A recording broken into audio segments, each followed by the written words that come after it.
tonga amin'izao toerana izao isika tompoko isaotra sy deran'Andriamanitra noho ny amin'ny miatson'ny mpamompony noho ny amin'ny nakany eo anatrehany mandrak'izay niavantsika radonarivony Andriana Malala ary dia isaotra azy isika andreny teniny koa amin'izany.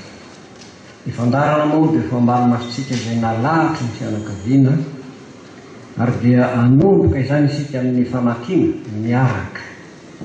Ny andininy izay voalaza sokafanao ny fandarana dia fovony ambony diovaka itsika miaraka izany andininy soratra masina izany.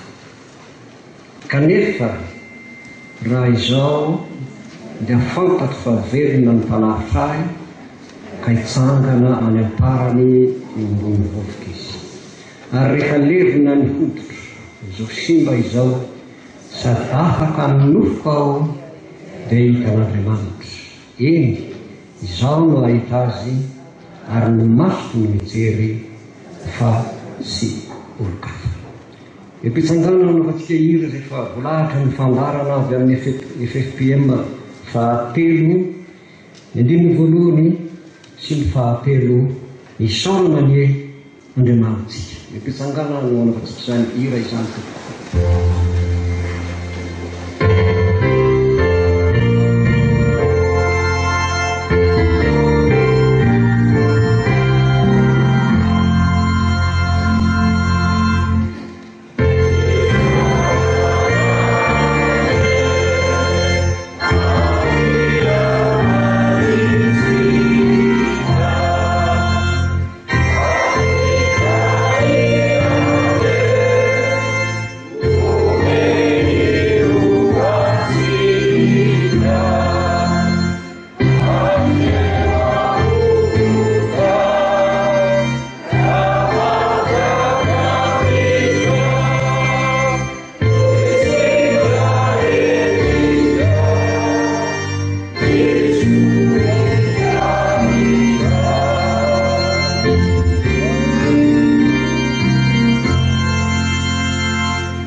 Isauranay ianao tokoa Andriamanitra, Andriamanitra be fahasoavana, Andriamanitra be fitiavana, Andriamanitra be famorapo, ary Andriamanitra tianay. Misaotranao zay fa ianao no mitantana ny fiainanay amin'ny saina engry ary tsy misy opianina no hitantananao anay.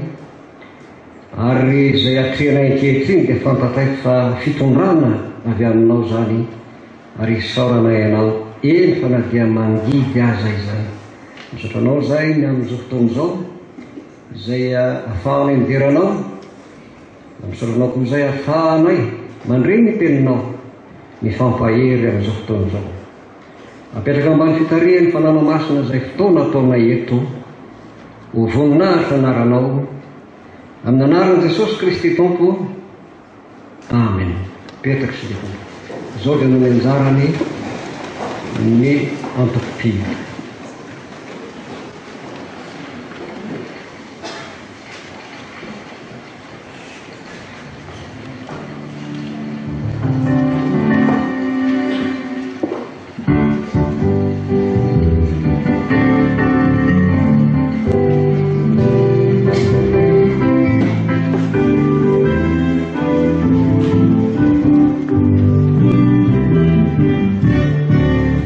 Sing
tonga eo amin'ny fotoana izay rahantsika amaky ny ten'Andriamanitra sika izao tompoko.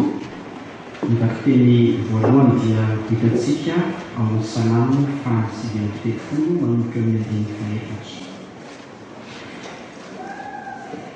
Jehova, mampafantaro ahy ny farako sy izay ohatry ny androko.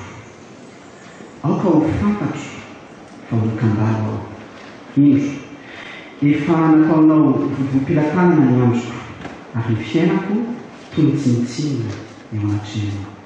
Zava-poana ihany tokoa ny olona rehetra na dia matanjaka azy. Alika tokoa ny fandehandehan'ny olona, ny zava-poana tokoa no hitakatabany. Arareny izy nefa tsy fantany izay tokony izany. Ary ankehitriny, inona ny andrasaka tompo? Ianao no mantenaiko. Manafaha amin'ny fahadisoky rehetra. Aza manao aho fanaporany adala, manginao ka tsy milobava, fa ianao no manao izao. Aoka hitsaratra ny fikapohanao aho, reraka aho azo ny famelin'ny tananao. Anatra ny fahadisoa no ananaranao ny olona, ka manimba ny atsaratarehany tahaka ny kalalao ianao. Zava-poana tokoa ny olona rehetra. Mandrenesa ny fivavako Jehova, ary miaino ny fitarainako. Aza mangina amin'ny ranomasoko, fa vahiny aminao aho, sy mpivahiny tahaka ny razako rehetra. Aza atrehinao ao aloha, dia miramirana indray, dia enao tsy mbola lasa ka tsy mety intsony. Toizantsika ny famakiana ny ten'Andriamanitra arak'izay hitantsika ao Matio 5:20 manomboka amin'ny 1:4.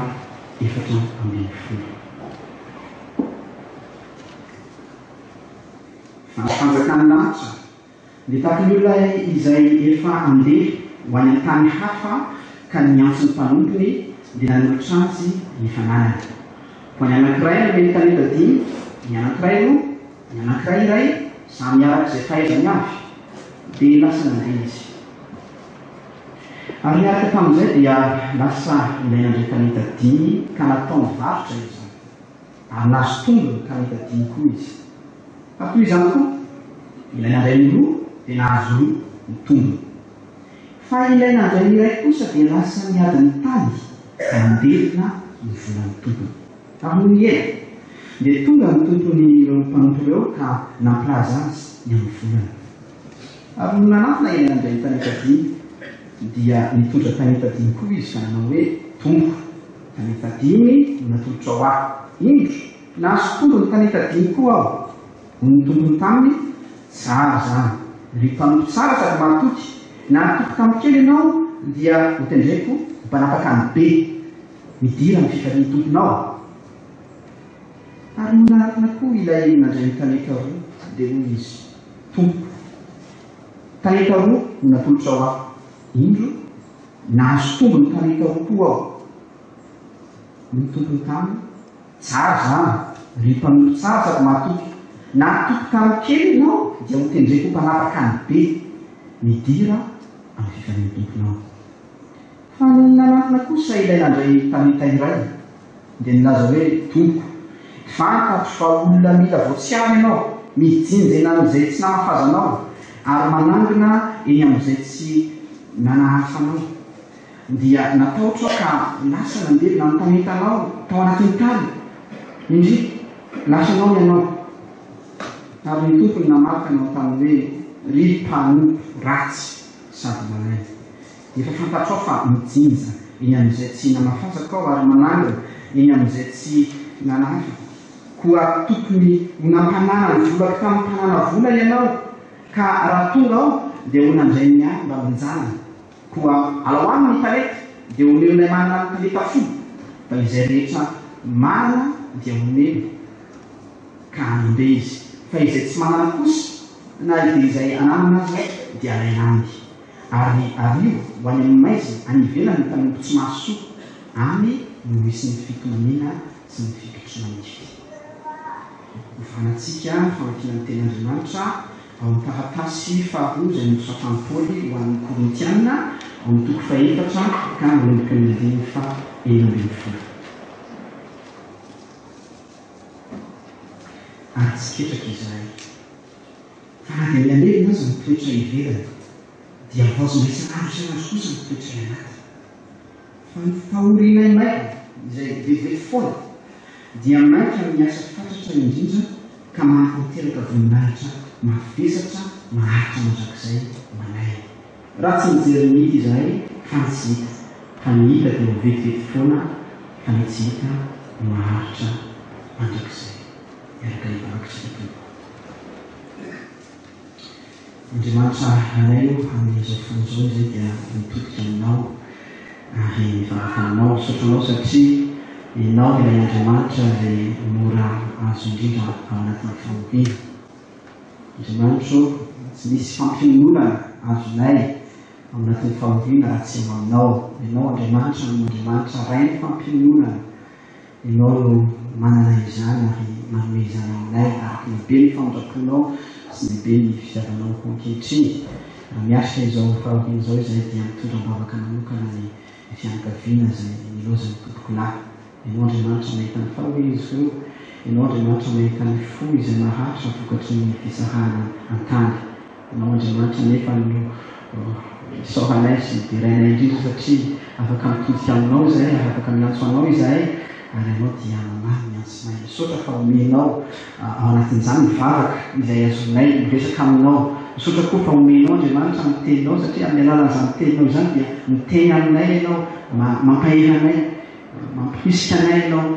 Misaotra satria afakanao maka izany izay afaka hazavaina izany ka ankehitriny Andriamanitra fa hiaino koa izay fanazavana amin'izany teninao izany izay efa novonaky teo. Misaotra satria afaka mandray ny afatrao izay avy amin'ny mpanomponao izay atondrainao izany dia mangataka aminao mba hitarika azy indrindra amin'ny fitenenana. Mangataka aminao koa mba hiasa ao anatinay izay miaino anokatra ny fonay, anokatra ny maso-panahinay azonay mamantatra ny sitraponao izay mbaranao avy amin'ny teninao. Dia misaotra indrindra Andriamanitra fa io foana ianao amin'ny anaran'i Jesosy Kristy ilay Kristo amonjy ahafahanay mamonjy maka izany sy misaotra midera ary mankalaza indrindra ny anarana masina. Amen.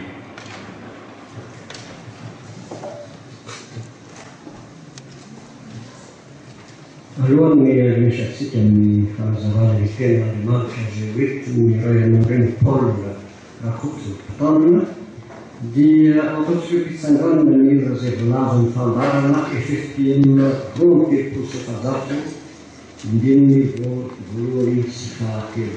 Efa vita moa ny fanazavana ny teny dia manomezatra ny fandarana ny totira ety andalina. Dia io fitsangana ratsika izany etika ny telopolo sy efajato izany mandrapiady ny tompo ny vava ny teny tsara ny meno taridy. Yeah.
Tompo, ampafantary ny fiafarako sy izay fetra ny androka aoka ho fantatro fa olokandalo aho.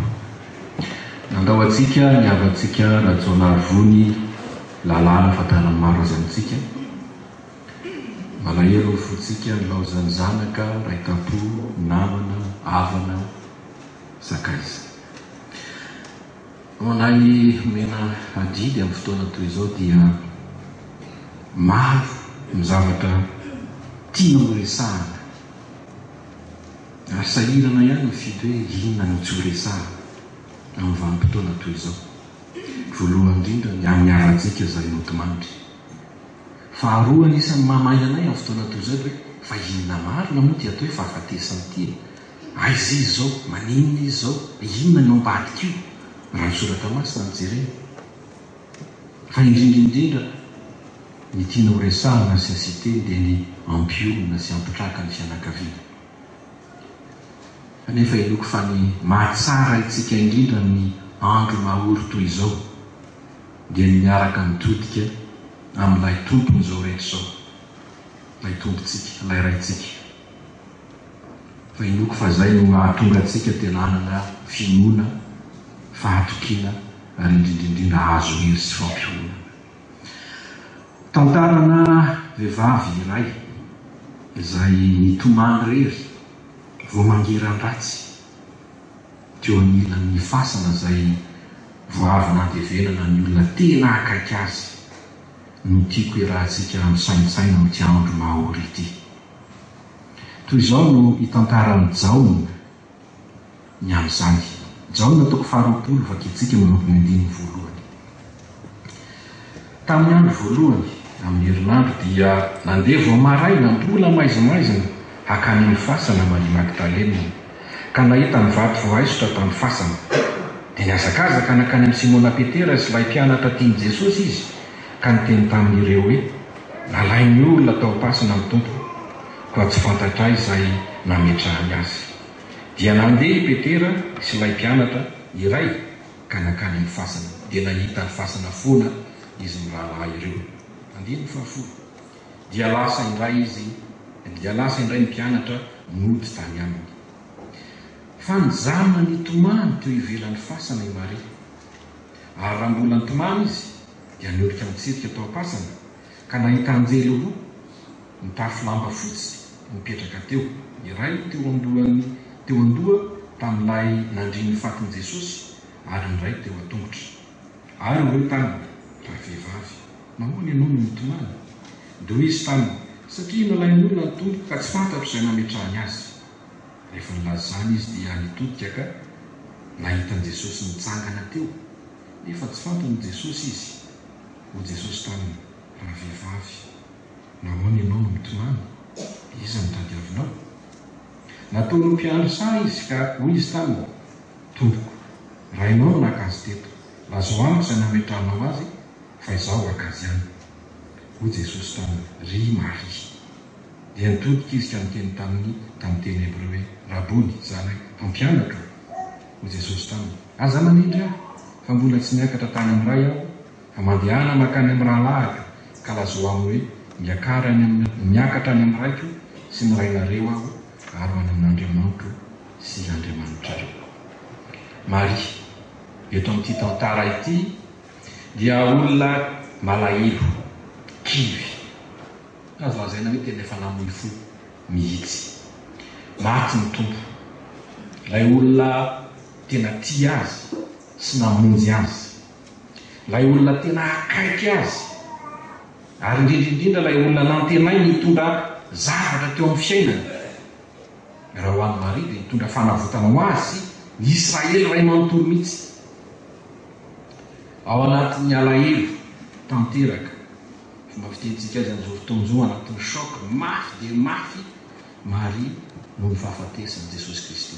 Fahafatesan'i Jesosy Kristy izay tamin'ny fomba faran'izay natsiravina.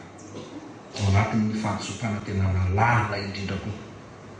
Tsisy azo antenaina intsony, tsisy tsara azo eritreretina intsony, maty ilay nanteraka. Nijaly, kivy, very hevitra, toy ny olona rehetra ao anatin'ny alahelo mafy marieto fa nisy zavatra arovo mainka tena nanapitrotraka ny alahelo ny Maria eto. Ny voalohany dia ny fiheveran'ny Maria fa nisy nangalatra ny fatin'i Jesosy. Fa indrindrindrindra izay tena mafy tamin'ny Maria dia izy rery sisa nitomany teo anilan'ny fasana. Nilaozany Petera sy Jaona. Petera sy Jaona eto mahavariana ihany ny atolo. Petera sy Jaona ny voalaza eo ny 9 fa rehefa nahita ny lamba-paty lepaka fotsiny teo am-pitoerana teo, banga tsisy ninona zany, tonga dia nafantatra hoe nitsangany Jesosy Kristy. Tonga dia nino izy no soratra eo 9. Tsy mba nazavaina amin'izany kory Maria, Maria okizay rehefa tsisy ninona tokony hitomanina intsony eny eto e. Ataonga izy voalahy dia lasa mandeha. Indray mampamiteny tena ihany ho anay mandray ny amianitra soratra masiny tony tsy fanazavana amin'ny olona ny tena zavatra izy. Anisany mafy indrindra amin'ny fahoriana toy izao, indrindrindrindra ho an'ny olona tena akaiky ny olona nodimandry dia ny mahairery azy ao anatin'izany fahoriana izany. Marina feo daholo tsika rehetra mankahery fa ny jary sy ny tomany ao anaty ao ohatrany tsy misy maharefy ny amafiny sy ny alaliny, ohatrany tsy misy tena miara-mitondra sy miara-mijary ny amafiny sy ny alaliny. Ny mafy indrindra ao anatin'ny fahoriana ny mahairery, tena mahairery. Teo amin'ny mampitandrina be dia be ny zavatra ny aina fa nisy ny anankiray tsy afaka atao an-tsaika, zarery dia zarery namoaka faty olona anankiray sy le olona mitondra n'le faty tamin'ny tomobila. Nisy olona anankiroa teo tanàna niaraka taminay teo. Irery ao anatin'ny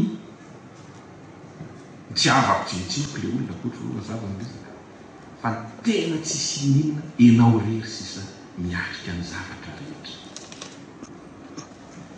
Fanontaniana tokana ny tiako apetraka androany amin'izao andro mahaoro zao, mba manao ahoana sy inona reny ataon'i Jesosy Kristy manoloana an'izao zavatra mafy indrindra ianan'i Maria Magdalena izao? Mba manao ahoana sy inona reny ataon'i Jesosy Kristy zao tsika miteny zao manoloana zavatra mafy iainantsika izao hoe indrindra ho atsika fianakaviana izay tena akaiky? Raha toy antsika ny tantara dia nisehony sy nampahafantariny ny marina mombazy Maria. Voalohany indrindra aloha nanirahan Jesosy Kristy anjery anankiroa Maria hiresaka taminy. Resaka tsotra kely fotsiny, raha vehivavy nahoana ianao no mitomany? Ny anjery ve dia tsy alala hoe inona no mahatonga ny Maria hitomany? Fa fomba fitenenana izany hoe Maria, lazao aminay hoe tena mahazo anao, te hiara hitondra aminao ny zavatra tena mafy aminao zahay.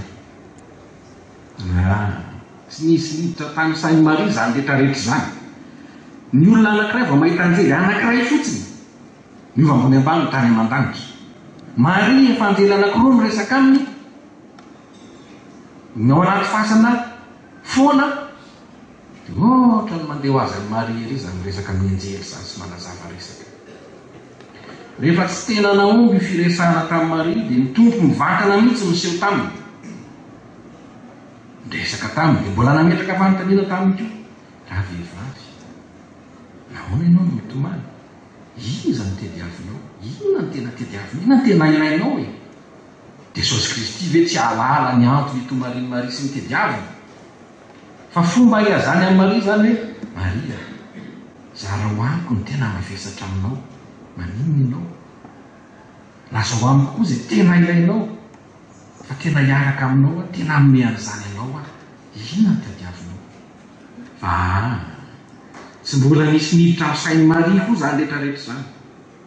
Jaona vao nahita ny lamba-paty fotsiny tonga dia tonga saina dia nino. Maria mahita anjery resahany anjery, Maria mahita an'i Jesosy Kristy resahany Jesosy Kristy. Maria adidina ny tena mahazo azy sy ny sisa, tsisy niditra. Ny antony satria be loatra ny alahelo sy ny famoizam-po. Atatsika rehetra izay 3 taona lasaka kely mitandremako zay matetika mitoro-tena ohatran'izao ny tsy tompo mahorina, tsy tompo fahoriana tena mandray ny tenin'Andriamanitra fa mitompo fahoriana tsy mahavoray mihitsy. Mafy loatra ny alahelo sy ny famonjam-po tahaka ny Maria eto. No fanambo lehibe andro any mba hampita zavatra aminareo ihany. Fomba farany nampiasain'i Jesosy Kristy hatonga sainan'i Maria tsy fanazavana, tsy fanontaniana, miantso azy tamin'ny anarany fotsiny, ry Maria. Maromaro rakoa angamba dia hoe Maria. Teo vao niova tanteraka izao tontolo izao tamin'ny Maria. Hay tsy ho an'ny olona hafa, hay tsy ho an'ny olona malaza sy ny olombe sy ny mahay soratra masina ihany ny fitseran'i Jesosy Kristy sy ny famoram-pony, fa hay tena mahita sy miditra an-tsehatra amin'ny fahoriana mahazo a Maria, olona tsorotra kely ity koa Jesosy Kristy. Hay tsy tantaraina fotsiny izy ity fa mikasikasika ny olona hafa any fa pour une fois il s'agit de moi. Hay androany tena za mihitsy ny voaresaka sy voakasika Maria. Hay tena mahita sy miditra an-tsehatra ny fahoriana mahazo a Maria, olona tsotra kely ity amin'izay iainako izao Jesosy Kristy. Rabony, velona ny tompoko, hay tena miaraka amiko marina izy izao. Aizy Jesosy Kristy izao. Te ianao hoe noro, vololona sy ny anarantsika rehetra. Jesosy Kristy miantso anareo, tena io izy miaraka aminareo. Fa zay tena malasa ny eritreritra indrindra amin'ity tantara ity dia nisy hono Jesosy Kristy tamin'ny Maria voalohany indrindra. Ny fanontaniana fametaka hoe raha rehefa teraka Jesosy Kristy iza ny olombelona voalohany indrindra nahita azy ankoatra Maria sy Josefa. Tsy Herôda, tsy mpitondra fivavahana, tsy mpanan-karena, tsy manam-pahaizana toy ny Maria, fa nitsotra indrindra mitsotra rehetra mpiandry. Rehefa nitsangana tamin'ny maty izy any ahita azy voalohany indrindra. Tsy mpianatra 12 lahy, efa 12 izy misy iseto. Tsy mpianatra tena akaiky azy toy ny Jaona sy Jakoba sy Petera. Tsy mpitondra fivavahana, tsy mpitondra fanjakana, hoe adesy io ka ny mpitondra fanjakana fa io afa nitsangana. Tsy fa Maria no nisehoany. Ary tsy Maria no nisehoany fotsiny, fa mbola Maria no nisehoany talohany n'Andriamanitra rainy. Ny tena izy dia tokony miseho amin'Andriamanitra ray izy vao miseho amin'ny mpianatra. Fa niseho talohany Andriamanitra rainy tamin'ny Maria izy. Eo tena misy fanontaniana goavana hoe fa nahoana? Inona nahatonga azy ianao amin'izany? Ny antony tsotra angamba ny ravaliana dia zao. Satria hitan'i Jesosy Kristy sy natohina azy mafy ny fijalian'i Maria tao anatin'ny alahelo. Anka tsisy inona miditra amin'ny sain'i Maria intsony izay rehetra lazaina azy atao aminy, afa-tsy ny fisehoany amin'ny vantana sy ny filazany amin'ny vantana hoe Maria dia. Ny fanakempontsika manao hoe matika analevina. Dia hoana toy hidina na fiainatsika ozy ny sasany dia mbola hoe ahoana toy tsangana tamin'ny tamin'ny amin'ny fahatelo. Dia toy hoe ahoana miakatra so dia tokony atsoana ho anelanelan hoe matika analevina nitsangana tamin'ny andro fahatelo. Ary tsy nahatampy nijery ny fahorian'i Maria dia namangy azy aloha vao lasa miakatra nakany an-danitra. Tena pilany Jesosy Kristy ve nisy eo amin'ny olona ray dia nisy eo amin'ny ray? Tsy fantatsika. Fa nazo antoka dia noho ny fahitany fijalian'i Maria sy ny ilany ny fisehoany amin'ny Maria, mba hanala izany fijalian'i Maria izany nahatonga azy iseho tamin'ny Maria alohan'ny isehoany tamin'ny ray. Tena lalina ny fitiavan'ny Tompo. Ny olona tsotra indrindra ty Maria ty any anisan'ny faratampony amin'ny mpanoty. Ny olona tsotra indrindra, ny olona mijaly indrindra, ny olona tsy maharay ninona intsony noho ny fijaliana. Ny olona tena ao anatin'ny fijaliana sy ny alahelo dia tsy ariany Jesosy Kristy jereny fotsiny. Rehefa hita amin'ny tompony hamafy ny fijerentsika sy ny filantsika azy hiditra antsehatra amin'ny fiainantsika dia tsy mahajery an'izany fotsiny izy fa manantona miteny amintsika miantso ny arantsika tsirairay avy ity za tena za miaraka aminao. Fa raha anako izay rehetrarehetra izay amin'zahatra foy ihany ay ve amin'ny fotoana mangidy toy izao isika eo anatin'ny alahelo manoloana ny fisarahana amin'ny lakaiky kivy sy mijaly. Ay amin'ny fotoana mangidy toy izao dia tohina mahazo atsika ny tompo ary tonga manatsafa atsika. Raha vehivavy nahoana ianao no mitomany, inona ny tadiavinao? Ento sy lazao amin'Andriamanitra izay mampijaly anao izay tena ilainao ao anatin'izao fahoriana izao. Izany no asain'Andriamanitra ataontsika ao amin'ny Salamo 119:5. Matoky azy mandrakariva ianareo ry olona, loary eo anatrehan'ny fonareo. Matoky azy mandrakariva ianareo ry olona, loary eo anatrehan'ny fonareo. Anisan'ny tsy ampy-betsaka amintsika batista fahasahina miteny amin'Andriamanitra, mandoatra ny ao anaty amin'Andriamanitra. Toy izao no nataony Joba rehefa traritra ny mafy indrindra izy. Saika ny boky ray manontolo mitantara azy fa andiny vitsy fotsiny sy nganiko amin'ireo amin'ny toko 7. Izay faly indrindra sady ravoravo mahita ny fasana dia olona tsy mandeha ao amin'ny maizina sady voafefin'Andriamanitra manodidina fa mielony amina hoanto ny fitolokoko ary migororona toy ny rano fidradradradrana. Fa zay atahorako ny mahazo ary zay angovetako any manjoa. Tsy mbola mahita fiadanana na fitsaharana na fitoniana tokory aho dia tonga andray ny tebiteby. Tena teneno mafy, tena teneno mivantana amin'Andriamanitra hoe Andriamanitra mafy zao, tena mafy zao, marary zao, tena marary zao. Tsy misy deuil possible sans avoir passé par là. Tsy possible, tsy marina hoe tena afoy olona ianao ka tsy miteny tamin'Andriamanitra hoe mafy zao Andriamanitra, marary zao. Maria, maninona ianao? Inona tiadiavinao? Maninona ianao mitomany? Mila valiny izany fa tsy hoe fanontaniana fefanontaniana. Marary Jesosy, mafy ty, mangidy ty. Ty marina tokoa ny tompo. Ary faran'izay akaiky indrindrantsika amin'ny fotoana tena ilaintsika azy dia isika rehefa mitomany irery.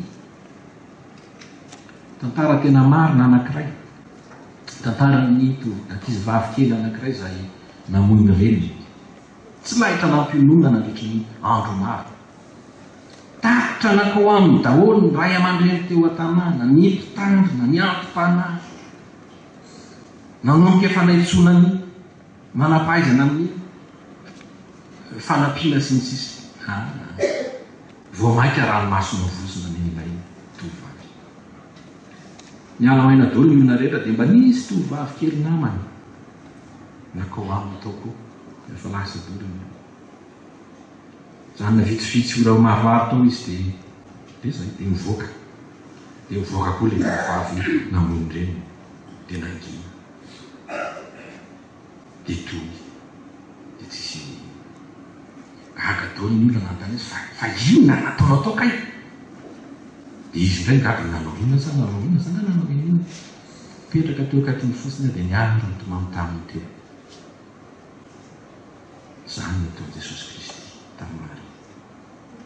Toy izao nataon'i Joba, namany Joba telona tao anatin'ny fahoriany mafy indrindra. Joba 4:1-10.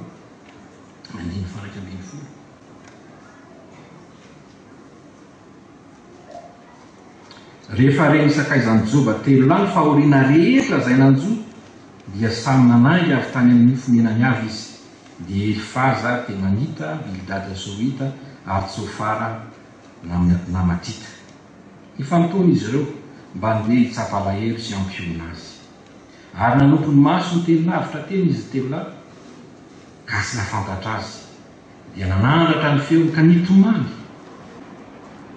ary dia samy nandritra ny akanjony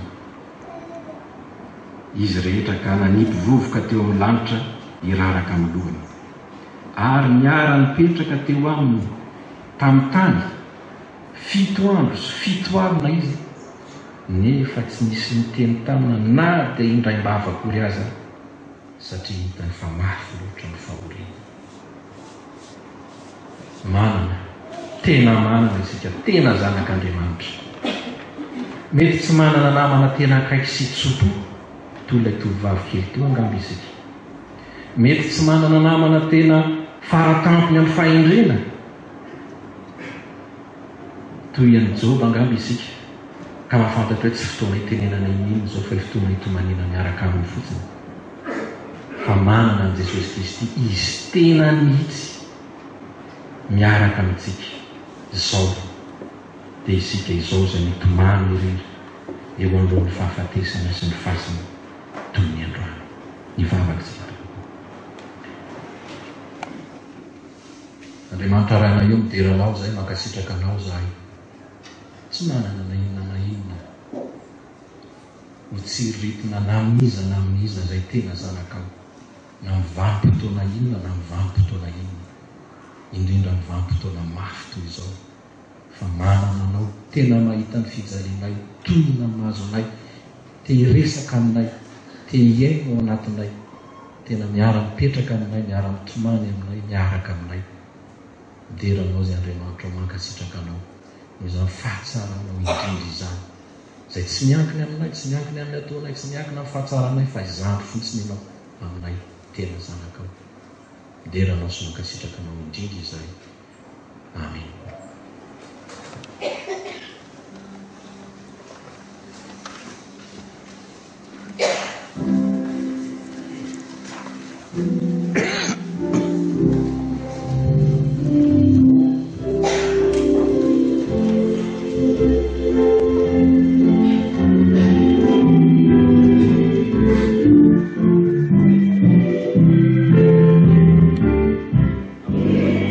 Yanga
Jesosy Kristy izay tompo sy mpamonjy anay. Misotranao izay, mankasitraka anao izay, mideranao izay, fa dia ampandrahovinao izao fotoana izay mandombona izao ary izay ty andalana diavinay ity, dia tsapana tokoa ary iainanay Andriamanitra tianay io ary Andriamanitra mombonay ary nahatretsanonay azy fa toa sy lafaka ny tenenao ny fahorinany nanjady dia tsy totraka velively izany, tsy lava velively izany fa mitandinao no tampananay. Misotanao ny amin'izao mponapona zao izay menao fa ny fianakaviana. Mireny, vaitako aminy, ireo zanaka manjaka hatramin'izaka azy. Menao azy ny fianakaviana izay afaka maneho ny fitiavana, afaka nampisehory fa ilay zoky ray aman-dreny tokoa izy, ilay lamatoa tia ireo zaviny, tia ny anavaviny, tia ny raharaha, tia n'ireo zafikely rehetra sy ny zafety. Ary tsapany rehetra izany, tsapany izy menatary aby izany. Misotranao izay fa na dia mafy amin'ny reniny azy, mafy koa raha mafy ny fotoana tahaka an'izao, dia misotranao fa ianao no mambasy ny tahaka azy. Ary fanandiro no raha taminay aminao, dia hitantananao sy fianakaviana izao, mitondranao azy mandro-karivo amin'ny fiadaranao ao amin'ny famaraponao, ka tsapany mandro-karivo fa Jesosy Kristy tsy mandao azy eo amin'ilona ny mandro-karivo, manohina azy ary miantso azy amin'ny anarany tsiraray azy hamanonjy azy araka ny be famaraponao. Misotanao izay amin'ny fiangonana, tena ko mitantana ny fiangonana ary dia mitsanga azy ny fanaovana tahaka an'izao, tsapany fiangonana mandro-karivo fa tsy very, tsy very, tsy akory ny zanaky ny fiangonana izay nandrainao fa manana ny fiainana mavok'izay ary misotranao ny amin'izany ny fiangonana fa zavatra mandro-karivo izany. Dia misotranao ho an'ny rehetra izay tongetra manokiny mamedina azy ary indrindra mampihina ny alalany fahatongavana sy fijoroana tahaka an'izao dia zava-dehibe ny fianakaviana izany. Dia apetraka eo ambany fahasoavanao, eo ambany fitarianao, eo ambany fitondranao izao fianakaviana izao, mitapaka sy namana ary ny fiangonana. Amin'ny anaran'i Jesosy Kristy Tompo. Amen. Izao dia andrajara fitenenana ny solitena ny fianakaviana mandroso amin'izany.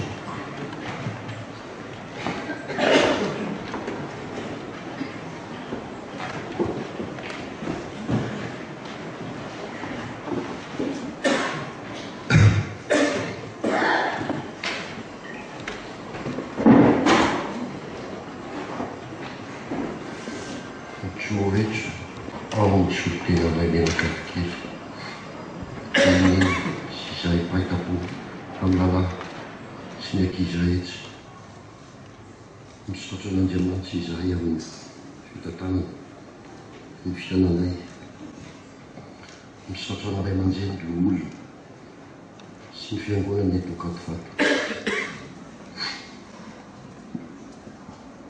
misaotra ny fianakaviana rehetra, avokoa ianareo namana sy tapaka tsy manadino.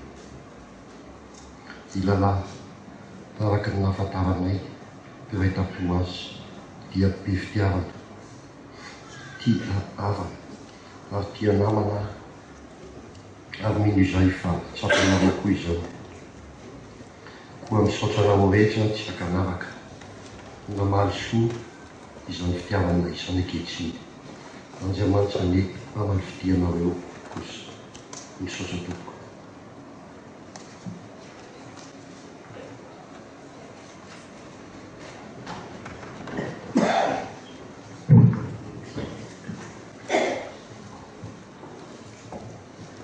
Toy izao tompoko ny fandaminana satria efa maraparana izao fotoana izao isika. Rehefa vita ny rafara ny aoriana mitsodrano, ny zava-maneno dia anao ny anjarany. Ny miroso mandeha ny aloha dia dia mitondra ny sariny izao havana izao miaraka amin'ny voninkazo izay miaraka amin'izany, dia hoentiny nakosan'ny tranovorona mitondra izao havana izao, ary dia manaraka azy eo avy hatrany ny ray aman-dreniny, ny reniny sy ny mpaitapo sy ny fianakaviana dia arak'izany tionana rahantsika. Isika izay afaka anatitra azy hatreny ny toerana miatrahana azy ny fiaferana, dia afaka mivoaka avy hatrany amin'izay varavarana akaiky antsika ka mamonjy ny fiara araka izay fanandaminana antsika tsirairay avy ho amin'izany. Izay tsy afaka kosa no ny adity samy hafa izay atrehintsika ary araka ny fisarotan'ny fianakaviana atao izay antsyraterina fa zava-dehibe nataontsika na hatrany ny toeram-pitsaboana na hatrany amin'ny toerana izay nirasinasika namoahana azy hatreto ny fiangonana, dia efa zava-dehibe zany tompoko ka raha tsy ho afaka ianao dia niotra fisaroanao kosa ny fianakaviana mbaravaranao afaka horaisinao tanana izy. Dia toy izay tompoko ny fandaminana tsotra izay ataontsika arak'izany. Amarana ny fotoana isika tompoko, alohan'ny anaovantsika ny tsodrano, ireo mba voalaza ny fandaro amin'ny FFPM 5,7 no ho ataontsika Jesosy no asangatro fa izy no mpalavitra. Andininy voalohany sy ny fahadimina ataontsika eo am-pitsanganana mialoha ny tsodrano.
Izay mandeha eny famdehanana hamonjy ilay tanàna sy ilay tany izay voatokana ho azy.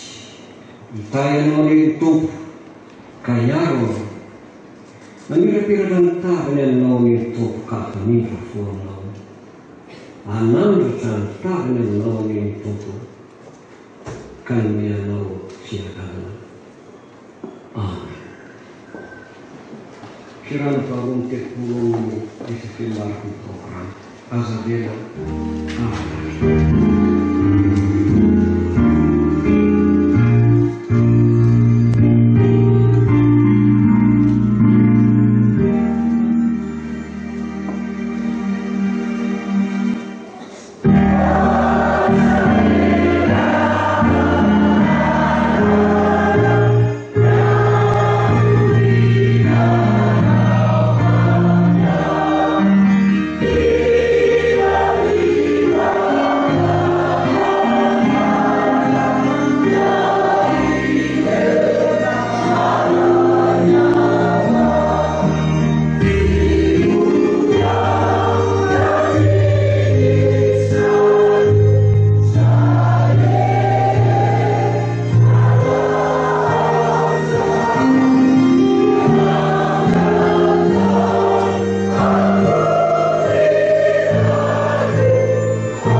Azavela halala nyantuni nanovana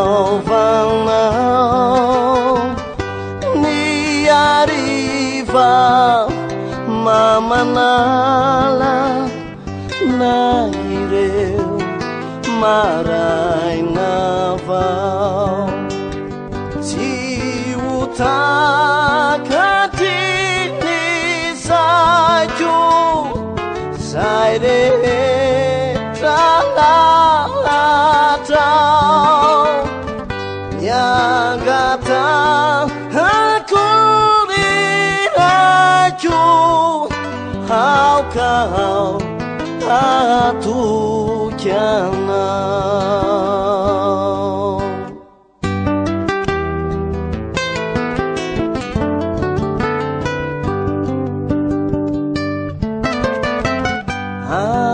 Azavela hanutani nyafalina tu lutao naniyantu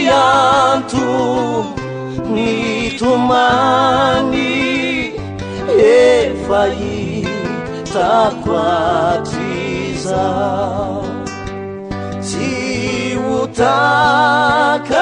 utakatini sajo zaire talatao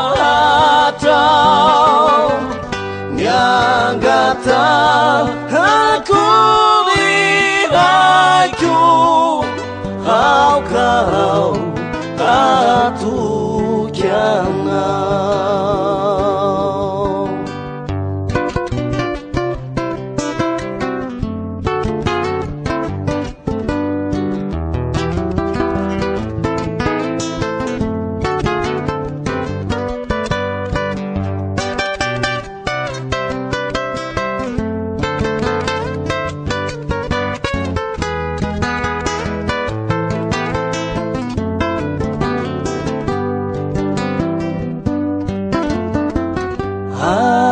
Azavela nawamefi niambitu sayana Azavela nawandefi sayufi tantanana tiuta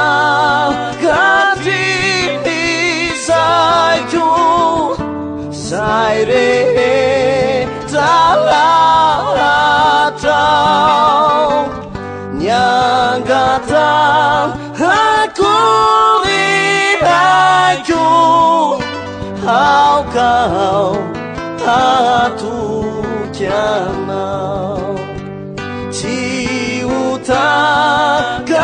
tiutakatini sajo zaire talatao nyangata hakurirajo haukau atukiana nyangata hakurirajo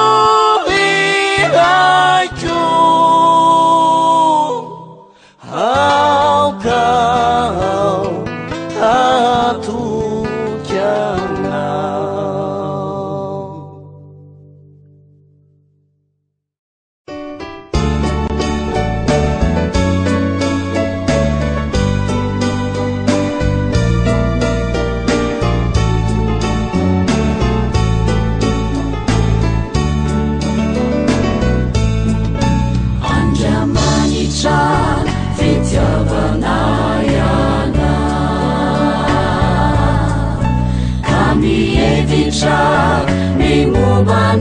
Mingumanaeti Rami fumarai na izai Desi afaka Ambavanai re ampuanai Nifasuavana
fitiavanayana amitantana midiana ety randimbiniandro nialina mbola tokana liberanay hoe ampoanay ny fahasoavana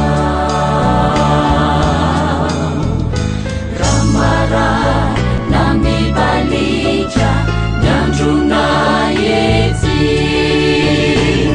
ianao no masoandro miaviany rania ny miririni na mandalo ety tianao no kintanay tantana ny kaniva fakatao zay mipololo trampona yawe izahay handeha tokiana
Androanisis layandro iray fanao antsika veloma mandrakizay mba hifandao vita teo fiarana ady tsaina fony mipanao anaty ao maverinamana fonisika ni fantasi ni falsi ni riari sengin decisão falasana ya na toa una mu fata fazara gatu canal ane kuta tu salta pela e solta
fanaovantsika veloma mandrakizay fa ifandray